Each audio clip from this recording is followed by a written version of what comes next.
Hello বন্ধুরা, আজকে আমি তোমাদের জন্য এক্সপ্লেইন করতে যাচ্ছি মার্বেল সিনেমাটিক ইউনিভার্সের এমন একটা মুভি যেটা এমসিইউ এর ইতিহাস বদলে দিয়েছিল। কারণ এই মুভিটি প্রথমবার পৃথিবীর সবচেয়ে শক্তিশালী হিরোগুলো একসাথে হয়, কিন্তু ঠিক তখনই পৃথিবীর ওপর নেমে আসে এমন একটা বিপদ যার সামনে মানুষ তো দূরের কথা, শিল্ড পর্যন্ত অসহায় হয়ে পড়ে। তো চলুন শুরু করি মার্ভেলের সবচেয়ে আইকনিক এবং লিজেন্ডারি মুভি দি অ্যাভেঞ্জার।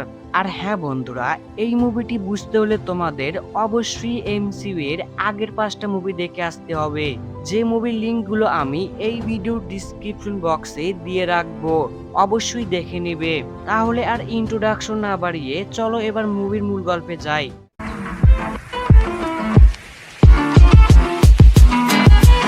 এই মুভি শুরু হয় লোকিকে দেখিয়ে, যাকে আমরা আগেই থর মুভিতে দেখেছিলাম। লোকি হলো থরের ভাই, কিন্তু ক্ষমতার লোভে সে পুরো অ্যাসগার্ড ধ্বংস করে দিতে চায়। শেষ পর্যন্ত থর তাকে থামিয়ে দেয়, আর লোকি বায়োফ্রস্ট থেকে পড়ে গিয়ে মহাশূন্যে হারিয়ে যায়। কিন্তু লোকি মরেনি। এবার লোকি এমন এক শক্তির সাথে হাত মিলিয়েছে যারা পুরো ইউনিভার্স দখল করতে চায়। আর তারা লোকিকে একটা অফার দেয়, তুমি পৃথিবীতে যাও আর সেখানে থাকা একটি রহস্যময় শক্তিশালী বস্তু আমাদের জন্য নিয়ে এসো, তাহলে আমরা তোমাকে পৃথিবী শাসন করার ক্ষমতা দেব। আর সেই বস্তুটা হলো টেসারেট। এই টেসারেট আমরা আগেই দেখেছিলাম captain America the first Avenger মুভিতে, কিন্তু এখন এই টেসারেট আবার জেগে উঠেছে।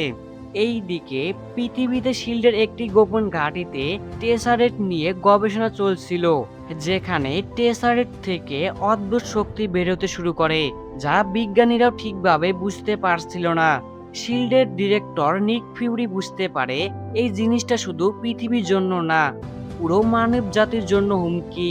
আর ঠিক তখনই টেসারেট হঠাৎ করে নিজে থেকেই শক্তি ছাড়তে শুরু করে। এক মুহূর্তেই পুরো ল্যাব কাঁপতে থাকে, সবাই আতঙ্কিত হয়ে পড়ে। আর পরের মুহূর্তেই একটি বিশাল পোর্টাল খুলে যায়, আর সেই পোর্টাল থেকে বেরিয়ে আসে লোকি।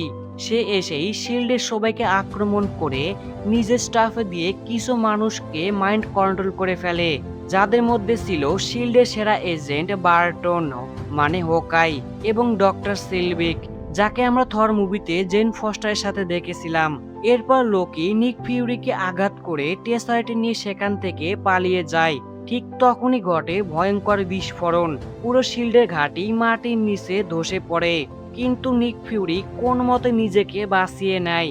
আর তখনই ফিউরি বুঝতে পারে এটা সবে শুরু। পৃথিবীর সামনে এবার আসতে চলেছে এমন এক যুদ্ধ যেটা মানুষ একা কখনোই জিততে পারবে না। তাই ফিউরি চালু করে বহুদিনের পুরনো একটা পরিকল্পনা, অ্যাভেঞ্জার ইনিশিয়েটিভ, মানে পৃথিবীর সবচেয়ে শক্তিশালী মানুষগুলোকে একসাথে এনে একটা টিম বানানো। প্রথমে ফিউরি ডাক দেয় নাতাশা মানে ব্ল্যাক উইডোকে। নাতাশা তখন একটা মিশনে ছিল, কিন্তু ফিউরি বলে এই মিশন অন্য সব কিছুর থেকে বড়, এবার আমাদের পৃথিবী বাঁচাতে হবে। এবং নাতাশাকে নির্দেশ দেয় এমন একজন মানুষকে নিয়ে আসতে যাকে তোমরা অলরেডি চেনো, ব্রুস ব্যানার মানে হাল্ককে। নাতাশা ব্যানারকে খুঁজে পায় একটা গোপন এলাকায়, যেখানে ব্যানার লুকিয়ে শান্তভাবে জীবন কাটাচ্ছিল, কারণ সে জানে রাগ করলে তার ভিতরে মনস্টার বেরিয়ে পড়বে। নাতাশা ব্যানারকে বলে, আমরা একটি রহস্যময় শক্তি খুঁজতেছি যার থেকে গামা রেডিয়েশন বের হচ্ছে, আর এই বিষয়ে তোমার থেকে এক্সপার্ট আর কেউ নেই। প্লিজ তুমি গামা রেডিয়েশন ট্র্যাক করে আমাদের টেসাইট খুঁজতে সাহায্য করো, না হলে পৃথিবী ধ্বংস হয়ে যেতে পারে। বেনার কিছুক্ষণ চিন্তা করে বলে, ঠিক আছে, আমি শুধু তোমাদের টেসাইট খুঁজতে সাহায্য করব। অন্যদিকে শিল্ডের এজেন্ট কলসন যায় টনি স্টার্ক মানে আয়রন ম্যানের কাছে। কলসন তাকে অ্যাভেঞ্জার ইনিশিয়েটিভের কথা বলে, কিন্তু টনি প্রথমে রাজি হচ্ছিল না, কারণ টনি বিশ্বাস করে সে একাই সব সামলাতে পারবে। কিন্তু তার গার্লফ্রেন্ড পেপার তাকে বোঝায় এটা শুধু টনির একার লড়াই না, এটা পৃথিবীর লড়াই। এরপর নিক ফিউরি নিজে যায় ক্যাপ্টেন আমেরিকা মানে স্টিভ রজার্সের কাছে। ফিউরি স্টিভকে পুরো ঘটনা বুঝিয়ে দেয়। স্টিভ বুঝে যায় লোকি সাধারণ কেউ না, এটা একটা বড় যুদ্ধের ইঙ্গিত। তারপর স্টিভ, ব্যানার আর ফিউরি ওঠে শিল্ডের বিশাল হেলি ক্যারিয়ারের ওপর, যেটা আকাশে উড়তে পারে।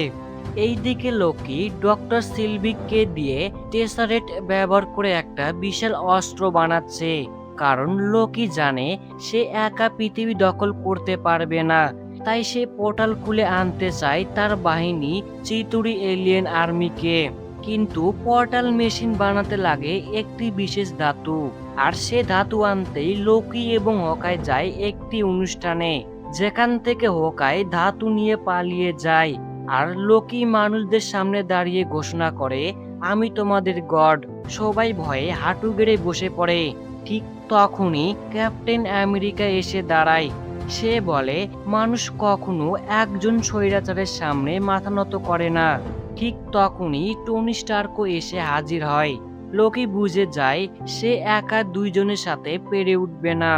টনি এবং স্টিভ লোকিকে নিয়ে হেলিক্যারিয়ারে নিয়ে যাচ্ছিল। তখনই আকাশে বজ্রপাত হয় আর থর এসে লোকিকে নিয়ে যায়। থর এসেছে তার ভাইকে ফেরত নিতে, কারণ থর মনে করে লোকিকে অ্যাসগার্ডে নিয়ে গেলেই সব শেষ। কিন্তু টনি থরকে বাধা দেয়। এখানেই শুরু হয় এক অসাধারণ যুদ্ধ, আয়রন ম্যান ভার্সেস থর। এই দেখে ক্যাপ্টেন আমেরিকা তাদের থামাতে আসে, আর থর ক্যাপ্টেনের শিল্ডে তার হাতুড়ি দিয়ে আঘাত করতেই এক বিশাল এনার্জি শকওয়েভ তৈরি হয়।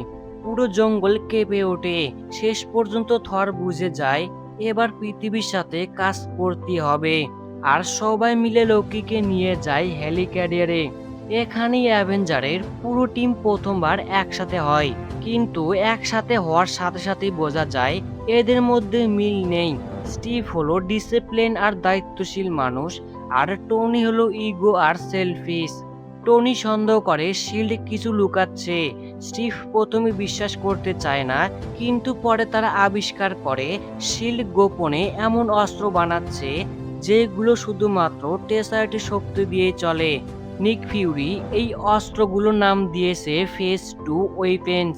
স্টিভ এতে প্রচণ্ড রাগ করে, কারণ এই ধরনের অস্ত্র পৃথিবীর জন্য বড় বিপদ হয়ে উঠতে পারে। এই নিয়ে শুরু হয় অ্যাভেঞ্জার টিমের মধ্যে তর্ক বিতর্ক। টিম ভিতর থেকে ভেঙে পড়তে থাকে। তখনই হোকাই তার বাহিনী নিয়ে এসে হেলিক্যারিয়ারে আক্রমণ করে একটি ইঞ্জিন ধ্বংস করে দেয়। টনি আয়রন ম্যান হয়ে ইঞ্জিন ঠিক করতে শুরু করে, আর ক্যাপ্টেন আমেরিকা তাকে সাহায্য করতেছিল। কিন্তু সবচেয়ে ভয়ঙ্কর ঘটনা ঘটে ব্যানারের সাথে। একটি বিস্ফোরণে ব্যানার আহত হয়, আর সে নিয়ন্ত্রণ হারিয়ে হালকে পরিণত হয়ে যায় এবং নাতাশার ওপর আক্রমণ করে, যাকে থর এসে বাঁচায়। এরপর হাল্ক আর থরের মধ্যে শুরু হয় এক ভয়ঙ্কর লড়াই। লড়াই করতে করতে হাল্ক একটা প্লেনে আঘাত করতে গিয়ে নিচে পড়ে যায়। এইদিকে লোকি কৌশলে থরকে বন্দি করে একটি খাঁচায় এবং তাকে নিচে ফেলে দেয়। এই কাজে এজেন্ট কলসন লোকিকে বাধা দিতে গেলে লোকি তাকে মেরে ফেলে। তারপর লোকি সেখান থেকে পালিয়ে যায়, কিন্তু থর নিচে পড়ার আগেই কোনো মতে নিজেকে বাঁচিয়ে নেয়। এইসবের মাঝে নাতাশা হোকাইকে ঠিক করে আবার তাদের দলে ফিরিয়ে আনে। তবে এজেন্ট কলসনের মৃত্যুতে অ্যাভেঞ্জার টিম ভেঙে যায়, আবার একই সাথে তাদের জাগিয়ে তোলে। নিক ফিউরি বুঝতে পারে এই টিমকে একসাথে আনতে হলে একটা স্যাক্রিফাইসের দরকার ছিল, আর কলসনই সেই স্যাক্রিফাইস হয়ে গেল। কলসনের মৃত্যুর পর স্টিভ বুঝতে পারে এবার ইগো বাদ দিতে হবে। টনি বুঝে যায় এটা শুধু একটা মিশন না, এটা পৃথিবী বাঁচানোর যুদ্ধ। থর রিয়ালাইজ করে লোকিকে থামানো তার দায়িত্ব।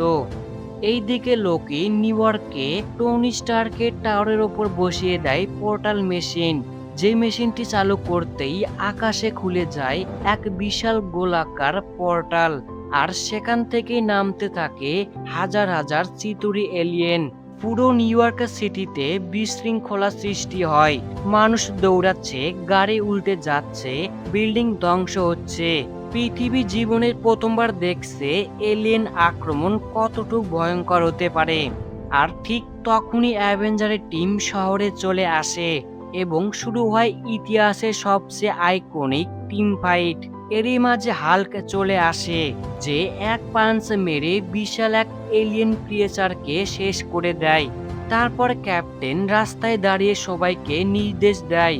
এইদিকে আয়রন ম্যান আকাশে উড়ে শত্রুদের গুলি করছে এবং থর বজ্রপাত নামিয়ে এলিয়েন শিপ ধ্বংস করছে। আর হোকাই ওপর থেকে স্নাইপারের মতো কভার দিচ্ছে। এইদিকে নাতাশা গ্রাউন্ডে ফাইট করছে দুর্দান্ত ভাবে। এই সময় পুরো অ্যাভেঞ্জার একসাথে যুদ্ধ করছে। এই দৃশ্যটাই মার্বেল ইউনিভার্সের আসল টার্নিং পয়েন্ট। এখানেই অ্যাভেঞ্জারের টিম প্রমাণ করে দেয় তারা শুধু আলাদা আলাদা হিরো না, তারা একটা টিম। কিন্তু লোকি এখনো নিজেকে রাজা মনে করে। সে হাল্ককে দেখে বলে, আমি একজন গড, সবাইকে আমার সামনে মাথা নত করতে হবে। আর এই কথা শুনি হাল্ক লোকিকে ধরে একটার পর একটা মাটিতে আছাড় মারে। তাই লোকি সেখানেই অসহায় হয়ে পড়ে থাকে। কিন্তু যুদ্ধ থামছে না।